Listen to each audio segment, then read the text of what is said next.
Astaghfirullah. Bismillahirrahmanirrahim. Assalamualaikum warahmatullahi wabarakatuh.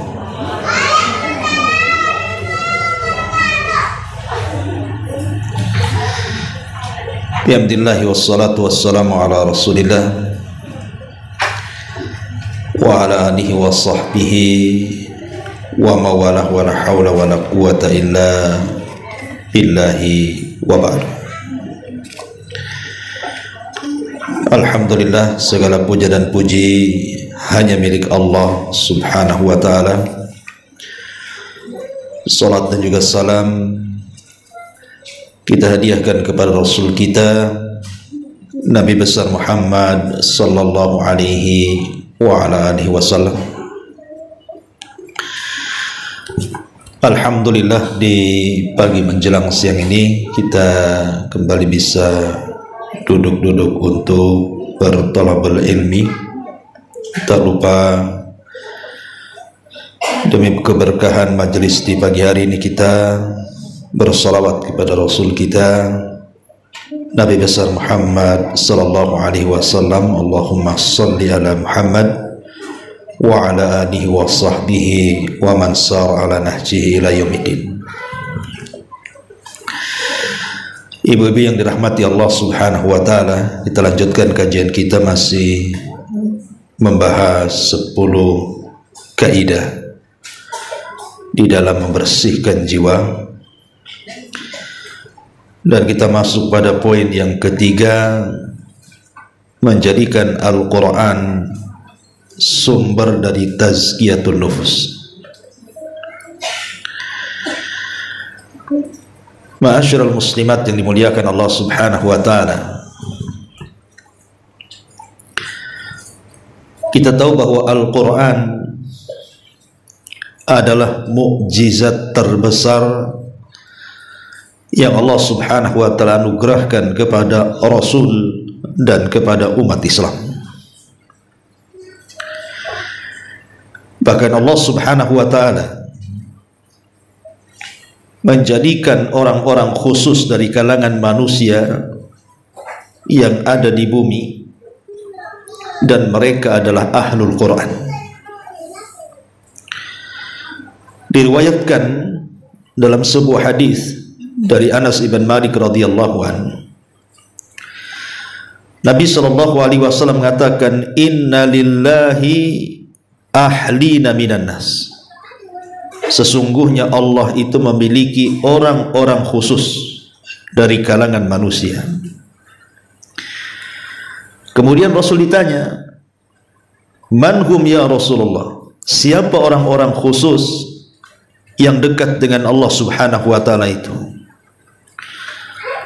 Maka Nabi sallallahu alaihi wasallam mengatakan, hum ahlul Qur'ani ahlullahi wa khasatuhu.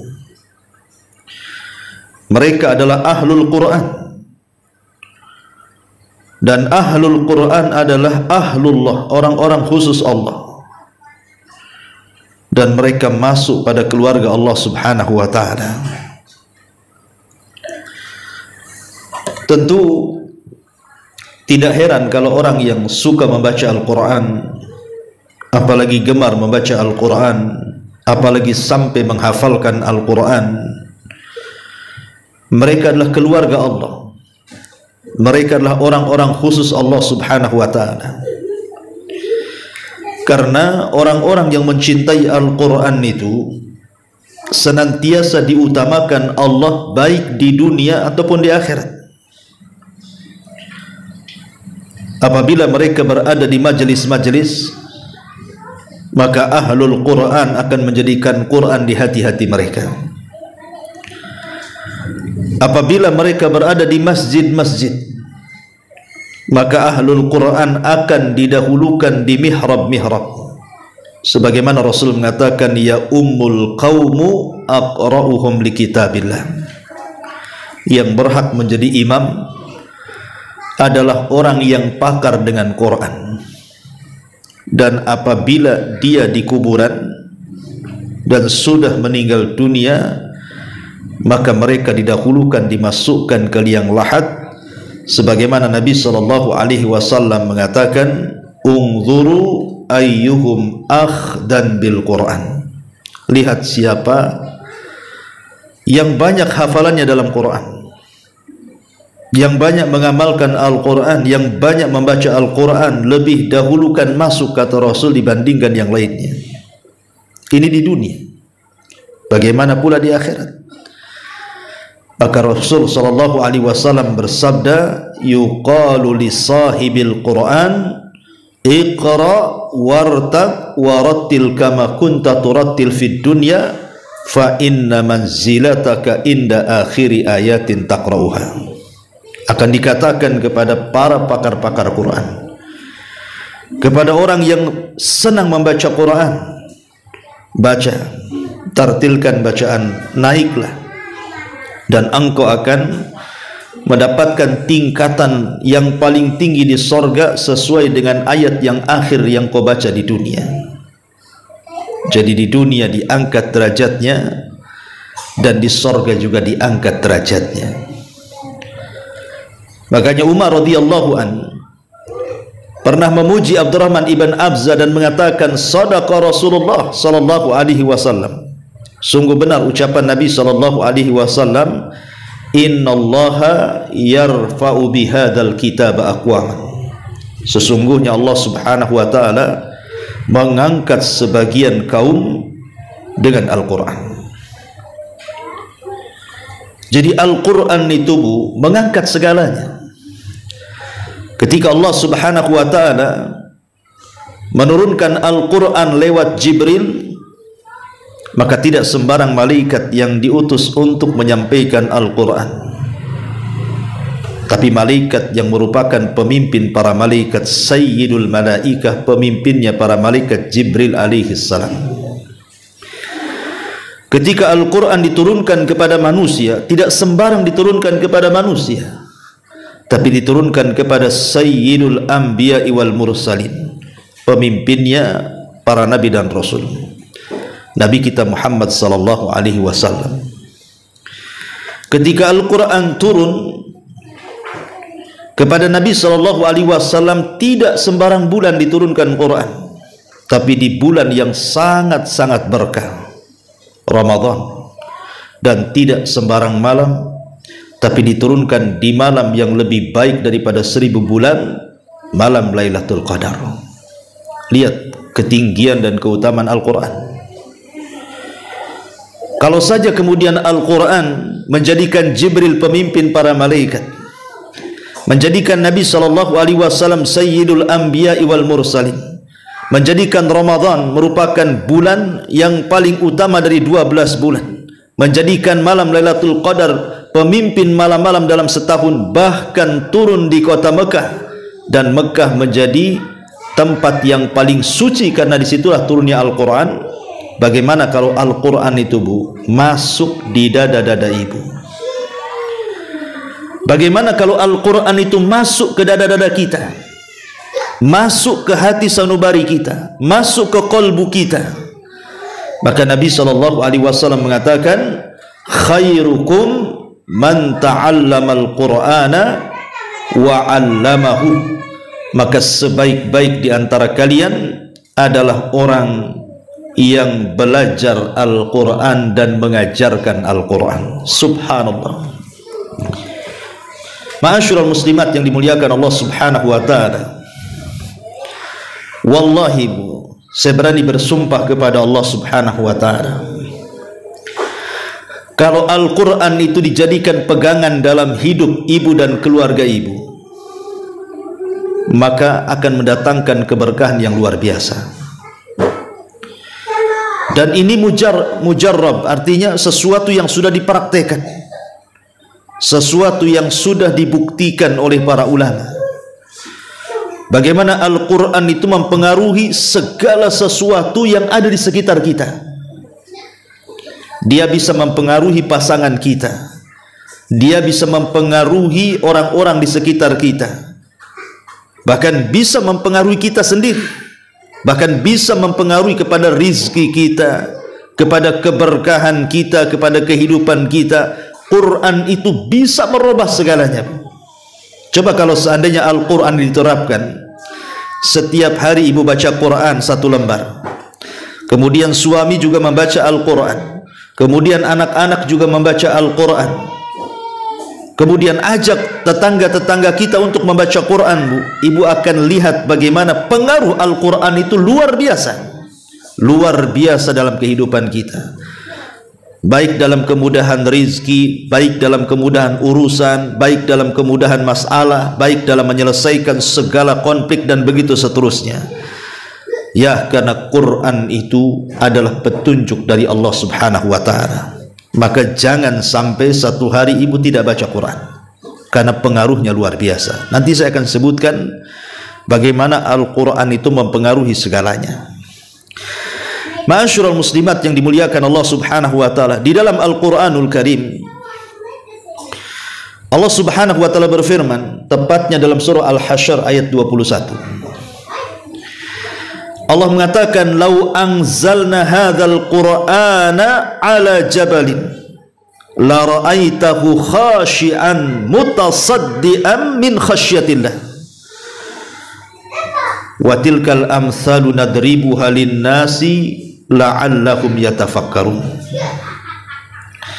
Sekiranya kami turunkan Al-Quran ini kepada sebuah gunung, pasti kamu akan melihat bagaimana gunung itu tunduk, terpecah belah disebabkan takut kepada Allah Subhanahu wa ta'ala. Dan perumpamaan-perumpamaan itu kami buat untuk manusia agar mereka berpikir. Lihat bagaimana Al-Quran mempengaruhi benda-benda mati. Gunung itu benda mati, benda padat. Tapi kalau mereka mendengar Al-Quranul Karim dan Al-Quran turun kepada mereka, maka mereka akan merasakan takut yang luar biasa, sehingga terkadang bisa memecahkan batu-batunya. Lihat bagaimana Al-Quran juga pengaruh kepada benda padat. Ma'asyiral muslimat yang dimuliakan Allah Subhanahu wa ta'ala, bahkan bukan hanya pengaruh kepada gunung-gunung, kepada lautan-lautan. Lihat bagaimana Al-Quran juga bisa mempengaruhi kepada kondisi-kondisi manusia, baik dia orang kafir, baik dia dari kalangan ahli kitab, orang-orang musyrik, apalagi orang-orang yang beriman. Bahkan Nabi SAW sendiri, Bu, dia tidak cukup hanya sekedar membaca Quran saja, tapi dia meminta sahabatnya untuk membacakan Al-Quran dan dia mendengarnya.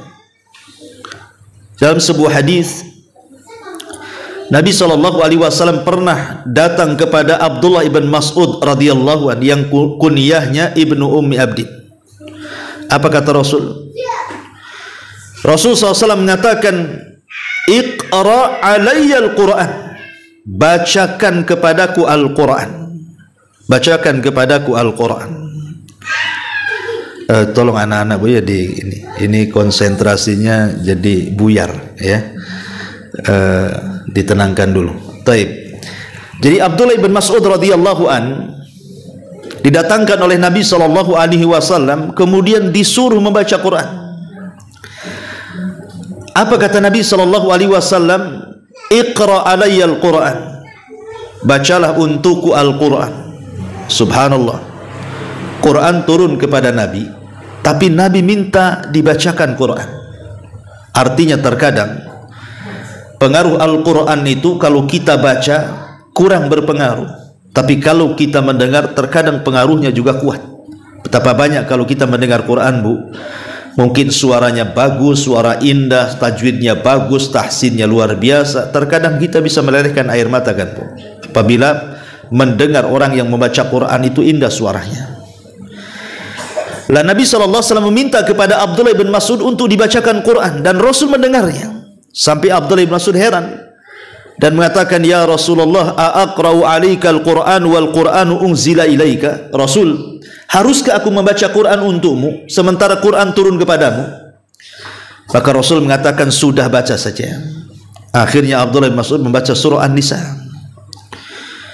Kemudian dia mengatakan sampai kepada ayat fa kaifa idza ji'na min kulli ummatin bisyahid wa ji'na bika ala haula'i syahida.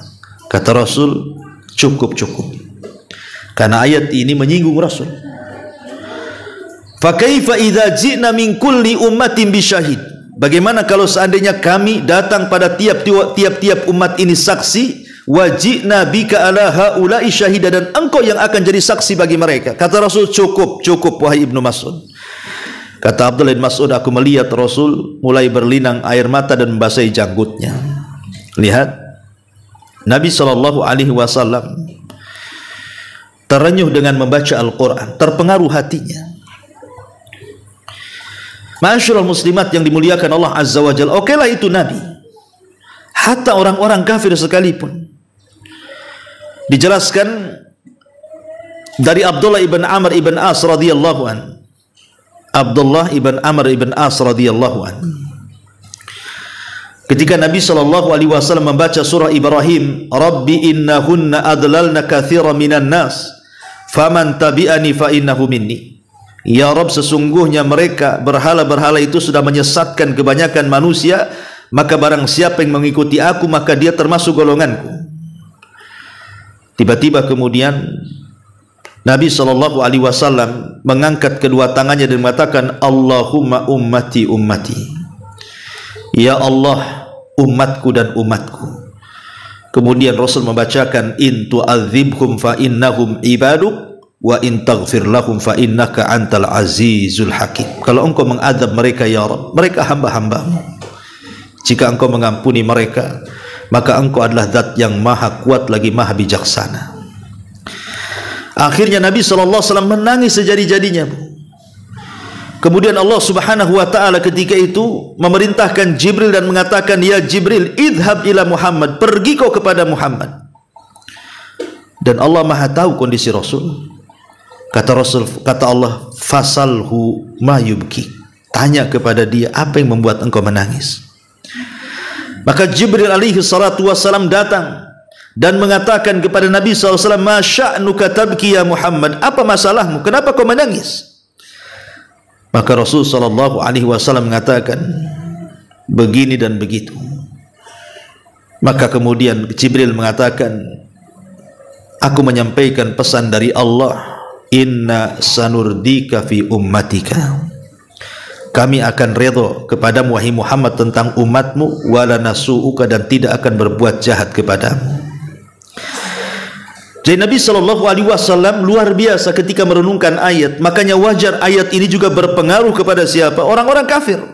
Dulu di zaman sahabat ada namanya Zubair bin Mut'im, masih kafir, belum masuk Islam. Zubair bin Mut'im ini, Zubair bin Mut'im ini dendam kepada Nabi SAW dan ingin membunuh Nabi. Dari Mekah dia sudah bawa pedang. Memang tujuannya ingin bunuh Nabi, karena dia dendam kerabatnya banyak mati di perang Badar. Ketika sampai di kota Madinah, ngendap-ngendaplah dia mencari waktu kapan bisa menyerang Nabi. Rupanya ketika itu waktu yang tepat adalah ketika Rasul sedang melaksanakan sholat. Dipikirnya karena orang sholat tidak bawa senjata. Lah ketepatan ketika itu Rasul sedang sholat maghrib. Akhirnya kemudian Zubair bin Mut'im ini sudah hampir menghunus pedangnya dan siap menyerang Rasul, yang ketika itu Rasul sedang mengimami sholat maghrib. Tiba-tiba Zubair memperhatikan dengan seksama apa yang dibaca Nabi SAW dalam sholat maghrib itu. Rupanya Zubair bin Mut'im mendengar Rasul membaca surah Toha sampai kepada firman-Nya, innani anallah la ilaha illa ana fa'budni wa aqimis salata lidzikri.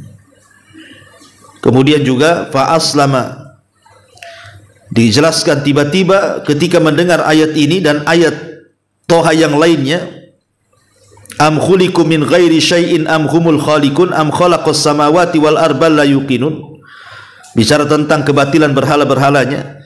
Tiba-tiba Zubair bin Mut'im pun masuk Islam, gak jadi bunuh Nabi, padahal pedang sudah di tangannya dihunuskan, Bu. Tiba-tiba dia ketika mendengar surah Toha dibacakan itu, langsung dia terpengaruh dan masuk Islam. Lihat, bagaimana Al-Quran mempengaruhi hati Zubair bin Mut'im, padahal ketika dia musyrik, Bu, masih musyrik, penyembah berhala. Hal yang sama juga terjadi kepada Umar bin Khattab, kan, Bu? Ibu tahu sejarah masuk Islamnya Umar, kan?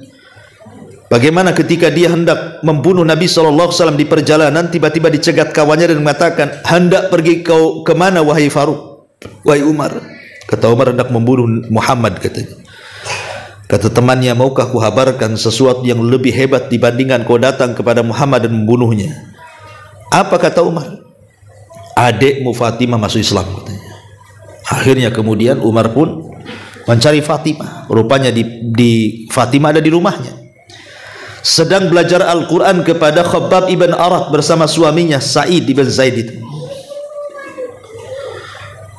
Umar sempat mendengar, tapi Umar karena sudah kemakan emosi didobrak rumahnya, kemudian langsung dihantam itu, dipukulnya Fatimah sampai tersungkur. Umar merasa malu dan aib memukul seorang wanita, menyesal dia.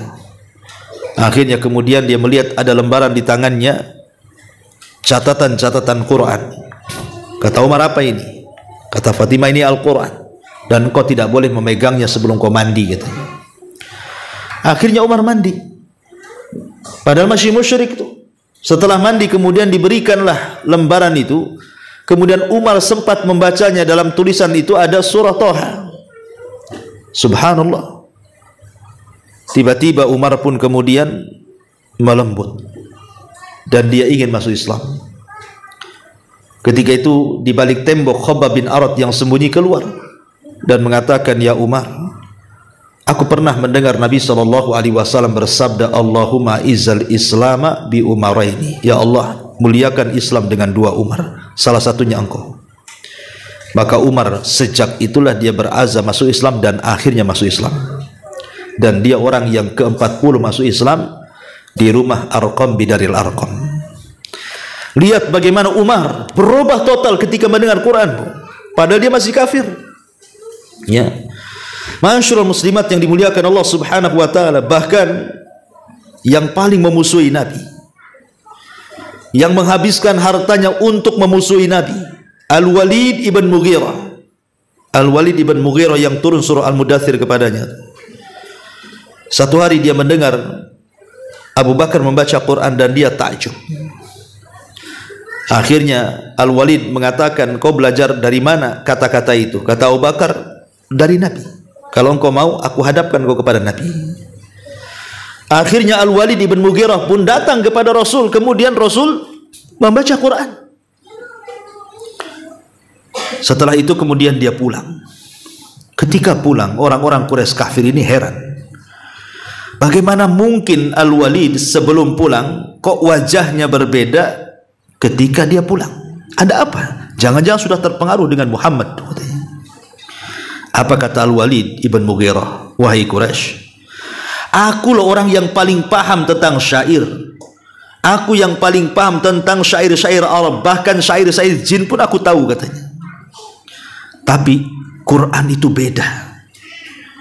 Dia mengatakan, innahu la halawa wa inna alaihi la talawa wa innahu la muthmir a'lahu maghdhiqatu asfalahu wa innahu la ya'lu wa ma yu'la wa innahu la yakhtimu ma tahtahu.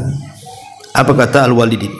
Demi Allah, Quran itu sangat manis, memiliki tilawah kenikmatan-kenikmatan dalam telinga. Bagian atasnya berbuah, sedangkan bagian bawahnya begitu subur. Perkataannya begitu tinggi dan tidak ada yang mengunggulinya, serta menghantam apapun yang ada di bawahnya. Hampir-hampir Al-Walid masuk Islam. Kalau bukan karena takut hilang jabatan, dia sudah masuk Islam, Bu. Tapi karena takut hilang jabatan, akhirnya tetap kufur. Tapi kan sempat terpengaruh tuh. Sampai Abu Jahal itu ketakutan kalau Al-Walid masuk Islam, karena dia orang paling kaya di Mekah ketika itu. Bagaimana kalau dia masuk Islam? Satu kota Mekah bisa masuk Islam dengan kekayaannya tuh. Tapi lihat pengaruhnya Quran kepada musuh-musuh Nabi SAW. Bahkan bukan hanya kepada manusia, kepada bangsa jin Quran itu berpengaruh. Jadi ketika Nabi SAW pulang dari Taif, gagal berdakwah di Taif karena orang Taif lebih ganas dibandingkan orang Quraisy, melempari Rasul sampai Rasul lari 1 mil dengan Usama atau dengan Zaid ibn Harithah pembantunya. Akhirnya kemudian Rasul beristirahat di kebun kurma putra-putra Mughirah. Disitulah Nabi SAW salat fajar, salat subuh. Kemudian membaca Al-Quran. Allah takdirkan ada 7 atau 8 jin itu nyasar ke kebun itu dan mendengar Nabi SAW membaca Al-Quran. Tiba-tiba setelah Rasul selesai sholat, kalangan jin ini mengatakan, aman Nabi, kami beriman dengan itu. Dari sini turun surah Jin ayat 1 sampai 2. Qul uhiya ilayya annahu istama'a nafarun minal jinni faqalu inna sami'na qur'anan ajaba yahdi ila rusydi fa'amanna bih wa lan nusyrika bi rabbina ahada. Katakan ya Muhammad, telah diwahyukan bahwa ada sekelompok jin, mereka mengatakan kami mendengar Al-Quran yang ajaib yang mengantarkan kepada petunjuk, kami pun beriman dengannya dan kami berjanji tidak akan menyekutukan Allah dengan siapapun. Dan Allah gambarkan lebih lengkapnya dalam surah Al-Ahqaf ayat 29 sampai 32. Wa id sarafna ilaika nafaran minal jinni yastami'unal Qur'an falamma hadaruhu qalu ansitu falamma qudiya wallau ila qaumihim mundzirin. Ketika kami palingkan kepadamu sekelompok jin, kata Allah, mendengarkan bacaan Quran. Ketika mereka hadir mendengarkan, mereka mengatakan diam, diam, dengarkan orang itu membaca. Kemudian mereka beriman. Setelah itu mereka berpaling pulang ke kaumnya dan menjadi pemberi peringatan kepada kaum sesama bangsa jin. Subhanallah, 1 kali dengar Quran jin beriman, Bu. Itulah kadang-kadang, Bu, ya, kita ini tidak lebih baik daripada jin pula. Jin sekali mendengar beriman, Bu. Manusia ini berkali-kali dengar Quran, Bu, tidak beriman. Kadang-kadang lari pula orang dengar Quran itu. Coba Ibu bawa Quran, ada tetangga yang sedang ngerumpi, Bu, duduk di sampingnya baca surah Al-Baqarah, Bu. Buyar itu, Bu. Ini tempat ngerumpi, kok salah tempat katanya. Kadang-kadang kan aneh, Bu. Saya pikir Quran dibacakan jin aja yang lari, tetangga pun bisa lari. Ya mungkin ada jinnya, mungkin itu. Tapi yang jelas bahwa bagaimana di sini Al-Quran itu mempengaruhi sampai kepada bangsa jin, kan luar biasa, ya. Luar biasa pengaruh Al-Quran itu. Ma'asyiral muslimat yang dimuliakan Allah Subhanahu wa taala, bahkan Quran juga mempengaruhi para malaikat. Bukan jin aja, malaikat aja terpengaruh. Disebutkan dalam Bukhari Muslim tentang seorang sahabat namanya Usaid ibn Hudzair radhiyallahu an. Jadi Usaid ibn Hudzair ini satu malam dia membaca Quran. Tiba-tiba kuda yang diikatnya itu rame aja. Sementara di samping kudanya ada putranya Yahya yang sedang tidur. Jadi setiap dia baca Quran, kudanya ngeringki, rame, bergerak. Akhirnya dia takut kalau kakinya menyepak anaknya si Yahya itu. Berhenti dia. Baca Quran gitu lagi, berhenti lagi. Sampai karena ketakutan berhenti, dia tidak baca Quran. Tapi dia sempat melihat ada kilat dari langit. Keesokan harinya dia datang kepada Nabi SAW menceritakan hal itu. Apa kata Rasulullah? Kenapa kau tidak teruskan bacaan Quran? Kenapa kau berhenti? Kalau engkau meneruskan bacaanmu, maksudnya bacaan Qurannya Usaid ibn Hudzair ini, apa kata Nabi SAW? Maka akan turun sakinah, ketenangan dari langit yang dibawa para malaikat. Ya. Jadi malaikat terpengaruh kepada orang yang membaca Quran dan akan menurunkan sakinah, ketenangannya kepada siapapun yang membacanya. Ma'asyiral muslimat yang dimuliakan Allah Azza wa Jalla, bahkan sampai kepada ahli kitab sekalipun. Ahli kitab itu kan sudah punya kitab. Mereka Yahudi punya Taurat, Nasrani punya Injil. Tetapi ketika sebagian mereka membaca Quran, mereka terpengaruh. Ingat kisah Raja Najasyi. Najasyi itu kan tokoh Nasrani dan juga raja dari raja-raja Ethiopia. Ketika para sahabat hijrah pertama kali ke Habasyah, ke negerinya Najasyi, maka orang-orang Quraisy kan tidak setuju, bahkan mengutus Amr ibn As untuk mengembalikan mereka. tapi terjadilah perdebatan antara para sahabat orang musyrik dan juga di hadapan Raja Najasyi. Kemudian di sini ada perkataan yang bagus sekali dari Ja'far bin Abi Thalib yang ketika itu membela diri di hadapan raja. Apa kata dia? Ayyuhal malik, wahai raja, kunna kauman ahla jahiliyah na'budul asnam wa na'kulul maitata wa na'til fawahisha wa naqta'al arham wa nasi'ul jiwar wa ya'kul qawi minna dhaif. Dulu kami ini umat yang jahil, wahai raja. Kami dulu menyembah patung, memakan bangkai, berzina, memutus silaturahim, buruk dengan tetangga, yang kuat menindas yang lemah. Tiba-tiba Allah utus kepada kami seorang nabi. Kami kenal nasabnya, kami kenal kejujurannya, kami kenal amanahnya, kami kenal bagaimana dia menjaga kehormatannya. Dia pun mengajak kepada kami untuk mentauhidkan Allah.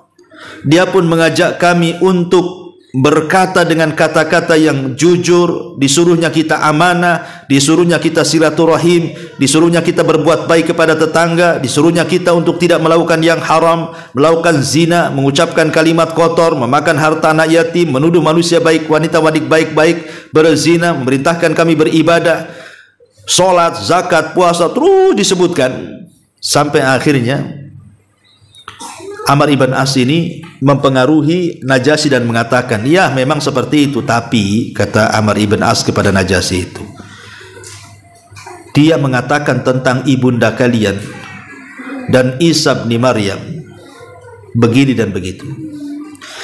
Akhirnya kemudian Ja'far ibn Abi Thalib membacakan surah Maryam, bagaimana sikap kaum muslimin terhadap Maryam dan Isa. Dalam surah Maryam kan diceritakan, ketika Najasyi mendengar bagaimana Al-Quran membaca, ketika Ja'far bin Abi Thalib membacakan surah Maryam itu, sampai meleleh air matanya, terpengaruh dengan bacaan Quran. Itu Najasyi yang sudah punya agama, yang sudah yakin dengan Injil, tapi ketika mendengar Quran dia bisa melelehkan air mata, dan berakhir-akhirnya Najasyi pun masuk Islam. Walaupun cuma satu orang kan yang masuk Islam dari kalangan Ethiopia, ya, rajanya sendiri. Tapi bagaimana Quran itu membawa pengaruh luar biasa ke dalam hati, pengaruh yang luar biasa ke dalam hati kita dan bisa merubah kita. Ma'asyiral muslimat yang dimuliakan Allah Azza wa Jalla, baik di sini mu'alif hafidhahullah taala dalam bab ketiga ini menjadikan Al-Quran sebagai sumber tazkiyatun nufus. Beliau mencantumkan firman Allah Azza wa Jalla di sini, laqad mannallahu 'alal mu'minin id ba'atsa fihim rasulan min anfusihim yatlu 'alaihim ayatihi wa yuzakkihim wa yu'allimuhumul kitaba wal hikmah. Sungguh Allah telah memberi karunia kepada orang-orang yang beriman ketika Allah mengutus pada mereka seorang rasul dari golongan mereka sendiri, di mana tugas seorang rasul ini membacakan kepada mereka Al-Quran, ayat-ayat Allah, dan datang membersihkan jiwa mereka dan mengajarkan kepada mereka Alkitab dan juga Al-Hikmah, kebijaksanaan. Lihat, salah satu tujuan diturunkan Al-Quran adalah membersihkan jiwa. Kenapa demikian? Apa rahasia kenapa Quran itu bisa membersihkan jiwa-jiwa kita, hati-hati kita? Karena Quran itu petunjuk, Bu.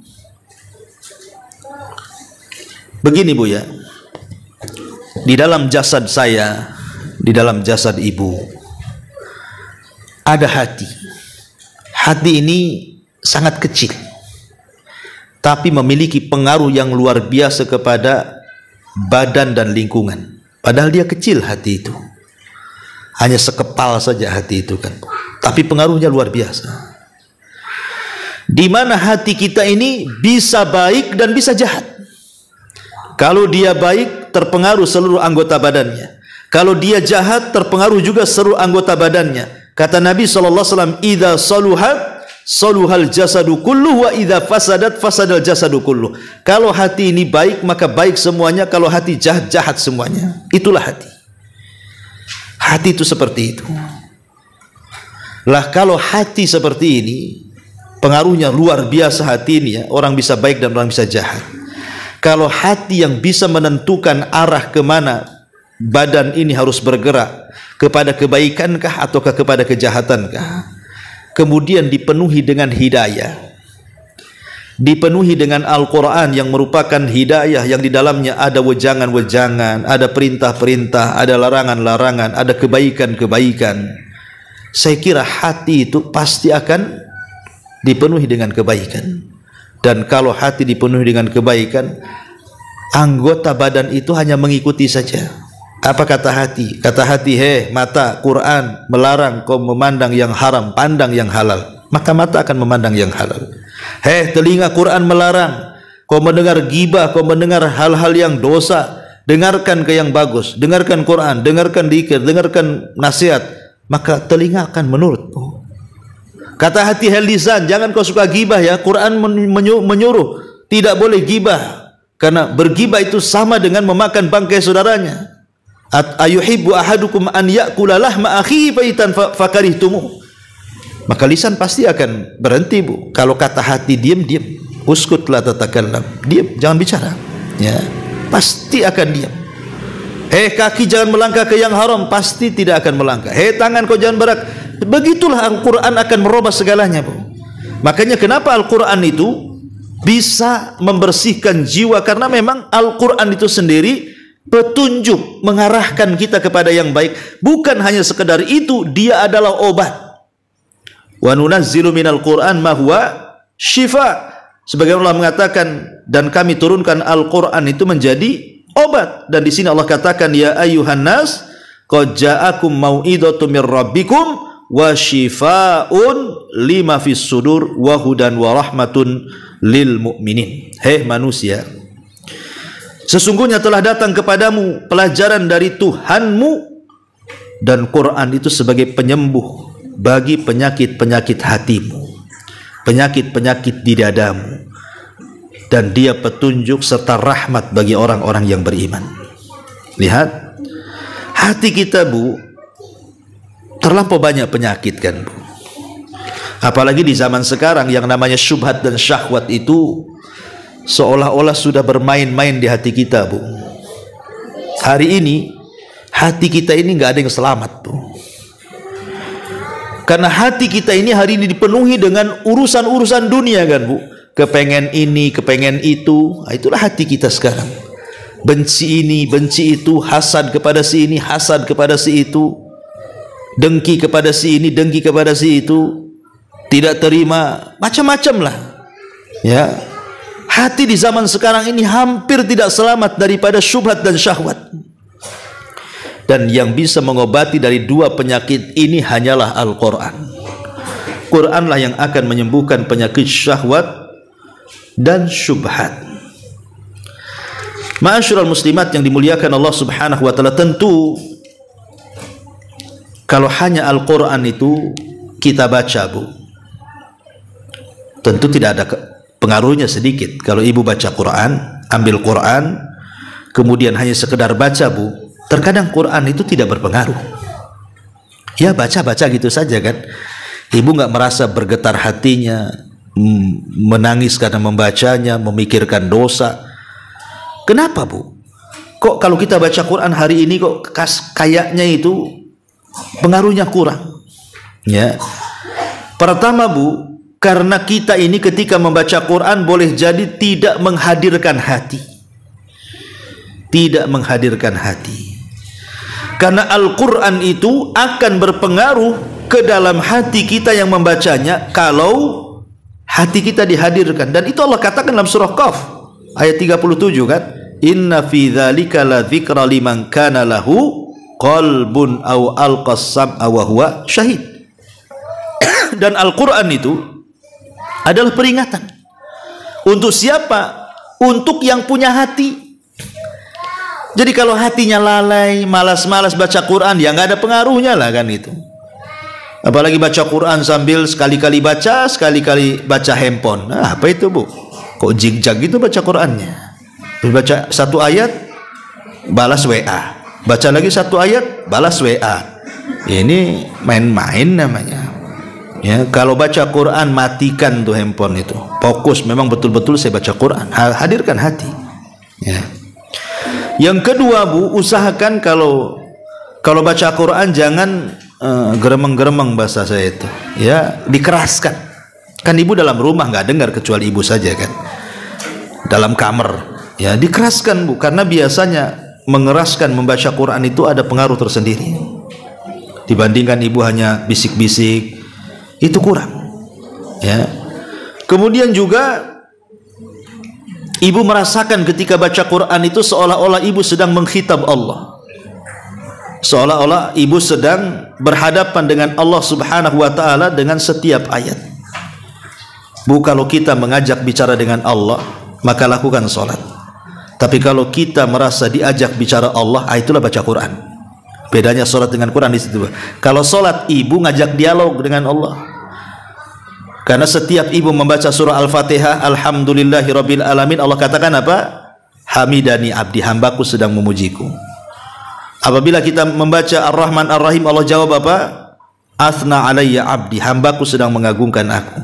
Apabila kita membaca Maliki Yaumiddin, Allah jawab gimana? Majjadani abdi, hambaku sedang membesarkan aku.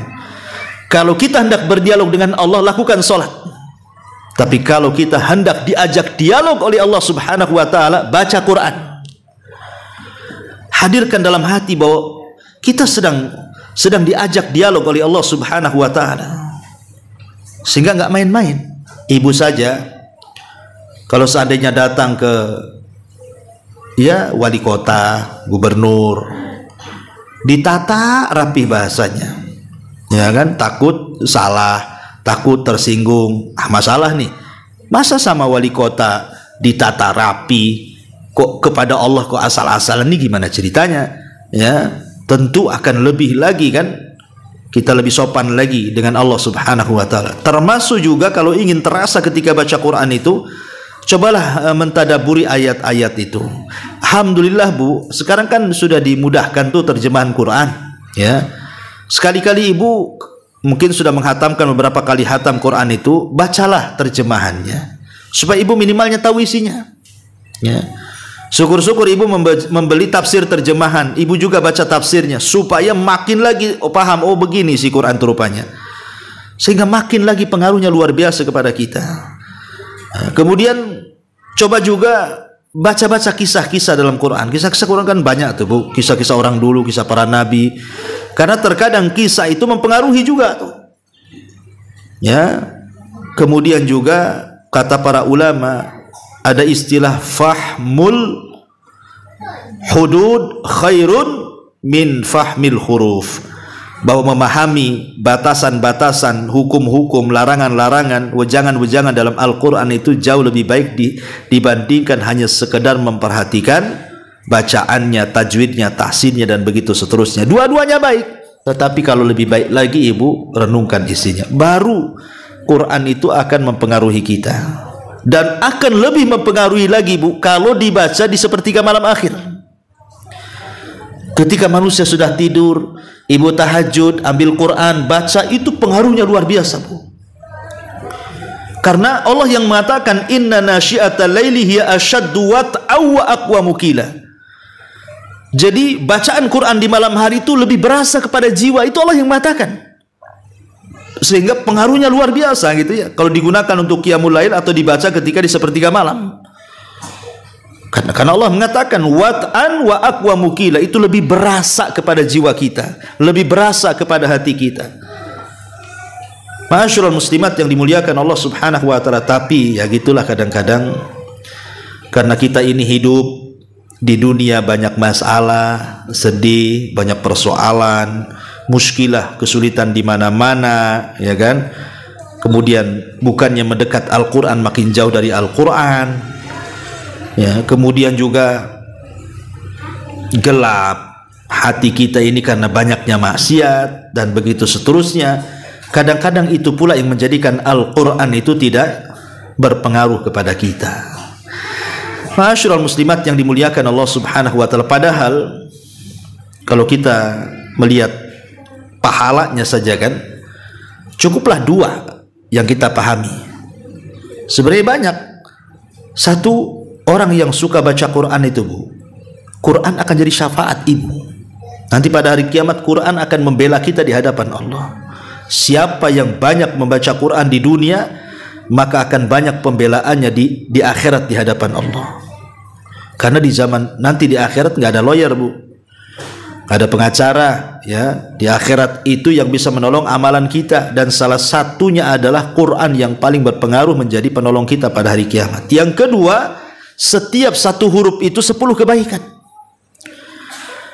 Kalau ibu baca Qul huwallahu ahad Allahus samad itu berapa huruf tuh? Kalilah 10. Kalau diulang-ulang sampai 100 kali qulhunya, oh makin banyak pahalanya, kan begitu.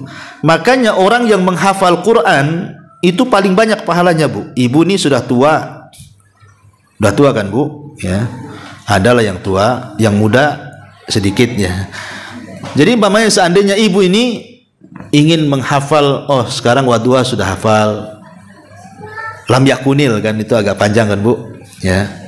Ibu ingin menghafal lam yakunil ladina kafaru itu.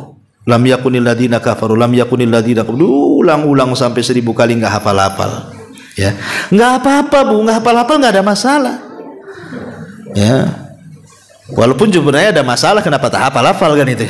Maksud saya nggak ada masalah itu jangan berhenti gara-gara tidak hafal. Kok nggak hafal-hafal saya, kan? Rupanya yang menghalangi hafalan karena banyak utang, kan itu. Maksud saya kalau ibu terus baca walaupun tak hafal, Bu, sekali baca itu kan dalam satu ayat itu kan banyak huruf, Bu. Kalau ibu ulang-ulang satu ayat 1000 kali, kalikan satu huruf 10 pahala.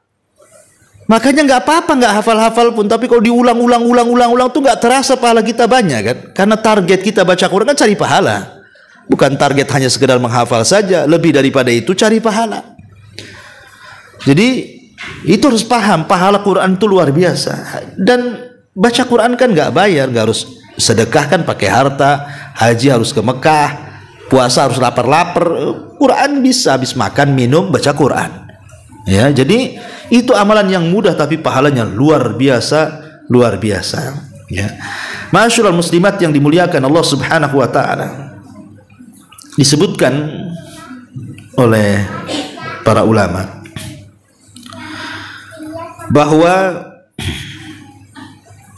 Al-Quran ini memiliki buah, memiliki pengaruh, buah yang sangat luar biasa yang bisa mempengaruhi hati-hati kita. Apa saja pengaruh Al-Quran kepada hati kita itu? Satu, ziyadatul iman. Kalau orang betul-betul membacanya, memang mencari pahala dengan adab-adabnya, pasti, Bu, iman akan senantiasa bertambah. Innamal mu'minuna alladzina idza dzukirallah wajilat qulubuhum wa idza tuliyat alaihim ayatuhu zadatuhum imana. Bertambah iman kita kalau dibacakan Quran atau membaca Quran itu. Yang kedua, sholahul qulub. Hati jadi baik. Hati jadi baik. Kenapa demikian? Karena tadi saya katakan Quran ini bisa menghilangkan penyakit syahwat dan syubhat. Penyakit syahwat dan syubhat. Sebagaimana Allah mengatakan, ya ayyuhan nas, wahai manusia, qad ja'akum mau'idatun mir rabbikum, telah datang peringatan dari Rabb kalian, maksudnya Al-Qur'an, wa syifaa'un lima fi sudur, dan obat bagi hati-hati kalian. Kata Abdurrahman As-Sa'di, maksudnya obat pada hati-hati kalian, min amradis syahawat wasyubhat, dari penyakit syahwat dan syubhat. Kemudian yang ketiga, orang yang suka membaca Quran, cinta, senang, gemar, itu akan mudah melakukan ketaatan. Al-iqbal ala ta'atillah. Dia akan mudah untuk menangis, mudah untuk takut, mudah untuk, pokoknya akan mempermudah ibadah dia kepada Allah Azza wa Jalla kalau orang tidak lepas daripada Quran. Ya. Kemudian yang keempat, ziyadatu khasyatillahi Azza wa Jalla, akan bertambah-tambah takutnya dia kepada Allah. Kalau gunung saja bisa meledak gara-gara takut kepada Allah Azza wa Jalla, harusnya hati manusia lebih takut lagi dibandingkan gunung. Itulah pengaruh Quran. Bahkan lebih daripada itu, yang kelima, tahdzibus suluk wal akhlak, bisa membersihkan akhlak-akhlak yang tercela, akhlak-akhlak yang kurang bagus. Dan juga yang 6 bisa menjadi obat. Ya, bisa menjadi obat. Ibu kalau umpamanya anak rewel malam-malam, bukan kok nangis anak bayi ini, tinggal dibacakan Quran aja. Umpamanya ibu mau ngasih susu gitu ya, SGM atau apa gitu kan, dibacakan aja lah di susu itu, air susu itu, baca Al-Fatihah ke Muawwidhataini, kan udah jadi obat itu. Baru disusukan kepada anaknya. Yakin ibu niatkan untuk obat kan itu ya. Sebenarnya kalau kita lebih bergantung kepada Allah Azza wa Jalla itu, maka semua akan dipermudah. Dan kalau hati kita bersih, Bu, kita tidak mungkin bosan membaca Quran. Dan itu ucapan Utsman bin Affan radhiyallahu anhu mengatakan, "Lau taharat qulubukum ma sabita min kalami rabbikum." Kalau hati kalian bersih, kata Utsman, kalian gak akan mungkin kenyang tuh. Baca Quran pasti akan baca Quran terus. Cuman hati kita ini kadang udah kotor, Bu. Udah banyak dengki, banyak dendam, banyak hasad, mikir dunia. Kadang-kadang nengok Quran itu kayaknya kurang ini ya, kurang tertarik gitu ya. Bahkan ketika ibu menikah dengan suami, maharnya Al-Quran dan seperangkat alat sholat, Bu, masih aja di etalase tuh Quran tuh, nggak keluar-keluar. Sejak kawin sampai umur 60 tahun di etalase dia. Kan ini untuk dipajang, kok untuk dibaca. Kalau saya masih ingat dulu, Bu, masih kecil-kecil saya itu masih sering ke musola, ke langgar kan. Itu kadang-kadang banyak Quran sobek itu. Banyak sekali Quran sobek itu. Sampai kalau kita nyari Quran yang benar itu hampir tidak ada tuh, mesti nanti satu surat hilang. Ya, kenapa? Karena orang dulu tuh rajin baca Quran tuh. Sampai kalau nyari Quran yang benar itu susah tuh. Sekarang, Bu, saya masuk ke masjid itu rapi Quran itu di etalase, Bu. Rapi, sak jilid-jilidnya kayak nggak pernah disentuh itu. Ramadan aja tuh keluarnya itu kuncinya tuh. Nah, ini kan kemunduran. Betul lah nanti pada hari kiamat Rasul mengatakan di hadapan Allah, Rabbi inna qaumi ittakhadhu hadzal qur'ana mahjura. Ya Rabb, maafkan kaumku karena mereka ketika di dunia mulai meninggalkan Quran, sudah tidak membacanya, tidak cinta membaca tafsirnya, tidak suka mengamalkan isinya, karena tadilah mungkin hati kita sudah kotor. Maka mulailah dari sekarang ya, kita memulai lagi mengawali, kalau bisa itu satu hari ya, walaupun tidak satu lembar ya separuh lembar, ataupun ya 2-3 ayat lah, tapi rutinitas selepas sholat itu. Dan ibu bisa rasakan keajaibannya, bisa merasakan keajaibannya. Kalau tadi pertama kita mencintai Al-Quran, bersihkan hati dari dosa dan maksiat, kemudian ambil waktu-waktu yang pas sepertiga malam pamannya kan. Kemudian juga rasakan dalam hati bahwa kita sedang berdialog dengan Allah Subhanahu wa taala. Kemudian kita meminta pertolongan kepada Allah Azza wa untuk dipermudah dalam membacanya, memahaminya dan mengamalkannya. Insyaallah maka ibu akan melihat keajaiban Al-Quran itu. Kalau sekarang ya biasa-biasa aja karena tidak dicoba ya sampai seperti yang dijelaskan oleh para ulama dalam kitab ini. Wallahu a'lam bishawab. Ini materinya. Baik, kita buka tanya jawab, silahkan.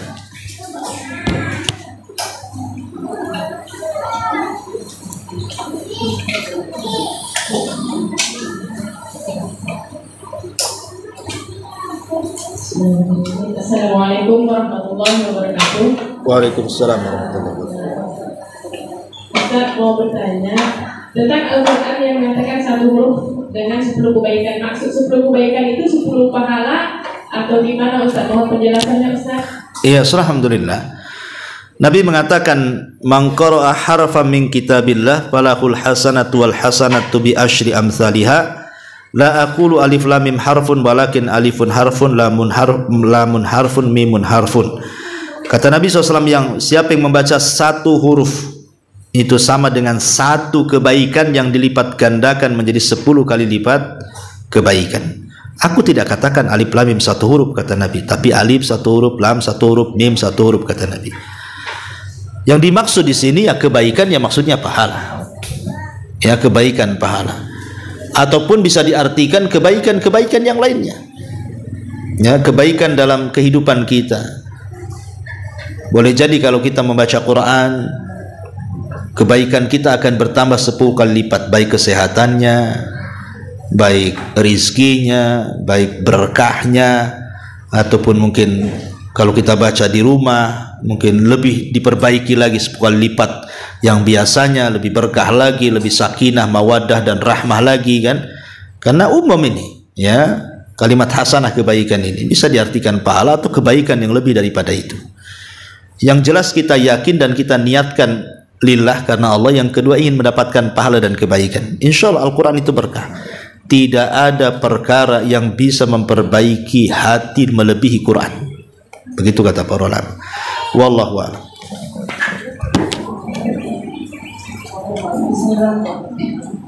Mohon dijelaskan tentang hadis 3 golongan yang neraka itu dipanaskan.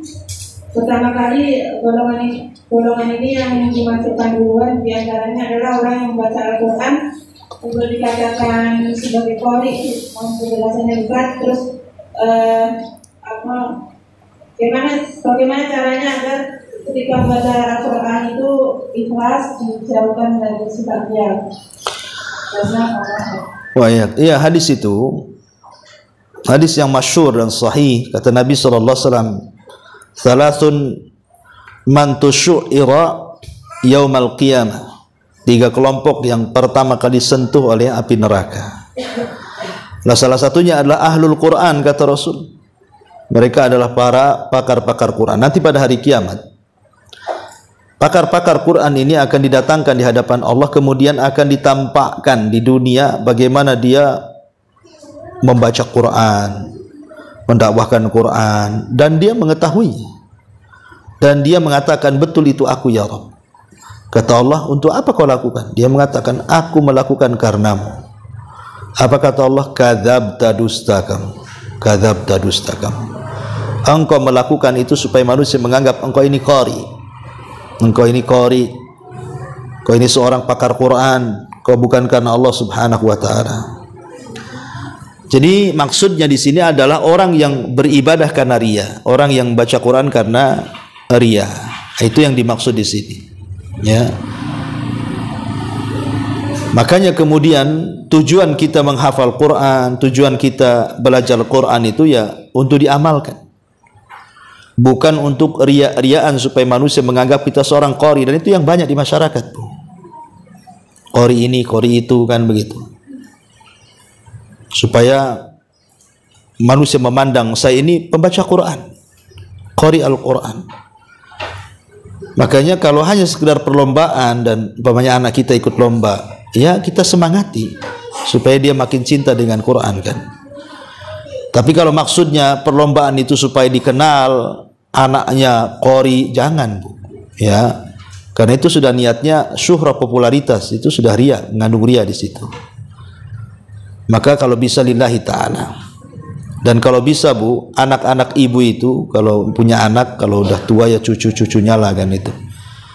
Arahkan mereka kepada Quran. Kalau bisa mereka hafal Quran.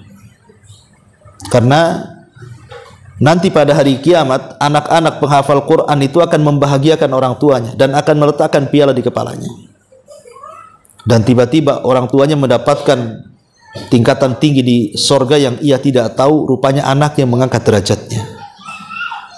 Jadi arahkan anak-anak kita ke dalam Al-Quran. Karena Quran itu sebenarnya kalau dididik kepada anak-anak, Bu, itu lebih mudah.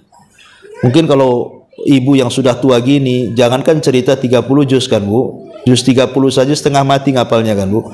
Tapi kalau anak-anak sebentar aja itu. 1-2 lembar itu 1-2 hari selesai itu. Kalau kita sampai lembarannya copot pun otak kita copot juga, kan, itu. Karena enggak hafal-hafal, gitu. Makanya anak-anak itu mumpung masih anak-anak, apalagi ibu melihat anak-anak ini nampak cerdas, ya. Ibu punya cucu atau punya anak, beda sendiri otaknya. Sayang kecerdasan itu diberikan kepada yang lain. Kalau bisa arahkan ke Quran, makin cerdas lagi, Bu. Makanya kita lihat orang-orang yang menghafal Quran, kalau dia menghafal pelajaran umum itu lebih mudah, Bu, karena otaknya terbiasa menghafal. Tapi orang yang tidak pernah hafal Quran, menghafal pelajaran umum itu sulit, Bu, setengah mati dia. Itu kadang-kadang juga membantu EQ, kan. Ya, makanya sekarang kan banyak universitas-universitas itu kalau yang hafal Quran itu dimudahkan tuh, karena tahu itu orang cerdas itu. Kalau nggak cerdas, ya mungkin dia hafal Quran. Ya, jadi maksudnya di situ kembali bahwa hadis itu bicara tentang bahaya riya sebenarnya. Wallahu a'lam.